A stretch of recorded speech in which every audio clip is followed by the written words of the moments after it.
បាទជម្រាបសួរថ្ងៃនេះថ្ងៃទី6ថ្ងៃពុធខែឧសភាឆ្នាំ2026ហើយការនិយាយរបស់ខ្ញុំនេះនៅវេលាម៉ោង 4:40 នាទីហើយថ្ងៃនេះខ្ញុំមានរឿងមួយចង់និយាយប្រាប់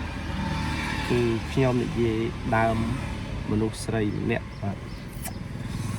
ហើយបើសិនជាមនុស្សស្រីនោះឮហើយកុំខឹងខ្ញុំអីខ្ញុំខ្លាចកាត់ខឹងទៀតណាអ្នកស្រីដែលខ្ញុំចង់និយាយដើមនោះគឺមនុស្សស្រីដែលម្សិលមិញដើរលេងពេលខ្ញុំដើរលេងនៅបាត់ដំបងបាទហើយគាត់អង្គុយស្ដាំដៃខ្ញុំបាទហើយ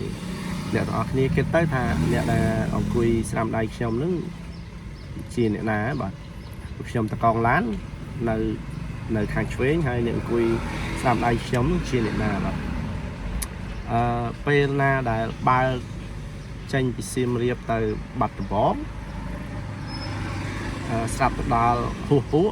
ដល់កលាញ់បាទ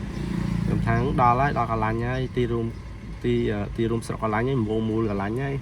តែកលាញ់ហ្នឹងកលាញ់គេបិទបាទកលាញ់គេបិទហើយគាត់នៅតែឆ្ងល់ទៀតគាត់ថាកលាញ់គេបិទសួរខ្ញុំនៅកលាញ់គេបិទនឹងគេអត់ដឹងព្រោះខ្ញុំសើចទៅនៅតែខ្ញុំថាឥឡូវនេះស៊ីបន្តទៀតយើងមិនដល់ស្រុកពនិតព្រះថាឥឡូវនេះយើងជីផុតកលាញ់គេបិទហើយដល់ពនិតព្រះហើយបាទរហូតបានទៅដល់បាត់ដំបងយើងវិលមកវិញ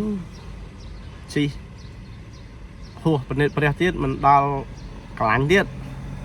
ខ្ញុំថាយើងដល់ព្រំដែនកលាញ់ហើយដល់កលាញ់គេបិទហើយគាត់ថាស្អីគេកលាញ់គេបិទហ្នឹងគាត់នៅទៅសួរខ្ញុំដែរស្អីគេកលាញ់គេបិទបាទហើយវីដេអូនេះបើសិនជាអ្នកដែលអង្គុយនឹងស្ដាំដៃខ្ញុំនេះបានស្ដាប់ឮខំខឹងខ្ញុំអីកលាញ់គេបិទសួរអ្នកទាំងអស់គ្នាថាស្អីកលាញ់គេបិទហ្នឹងណាហើយអ្នកអង្គុយស្ដាំដៃខ្ញុំនេះ